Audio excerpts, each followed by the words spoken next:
A ke frikë kur vjen në shkollë? Trotuari nga ana freskut nuk ka fare, vinë makinat e këmbë. 750 nxënës të shkollës Klodian Tanushi rrezikojnë jetën çdo ditë. Përse ndodh kjo?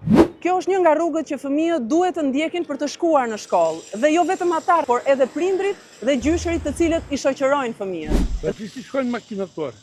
Të vje makina të kap fëmijën përdore, duhet me marrë më shumë kujdes. Është inauguruar në vitin 2022, vetëm 4 vite më parë, por faktikisht mungojnë në mënyrë drastike kushtet elementare të sigurisë. Sa shikoje kaq një pllëmësh, ta lësh fëmijën vetëm në kaq trotuar, të vjen makina aty. Di qeveria ç'a bën këto ndërtime këto punë kështu. Ku është shteti? Kush duhet të marrë masa dhe kush duhet të planifikojë në këtë vend? Kush duhet të bëjë llogari që në varësi të lejeve të ndërtimit që jepen për banim, të përllogaritet edhe sipërfaqja që duhet për shkollim, për dije, për fëmijët, për të moshuarit? A nuk mundet shteti që të paktën të sigurojë trotuare për fëmijët tanë? Trotuaret e pas atë mundësinë e projektit. Ja, këto është më në botë ato, këto kota këto.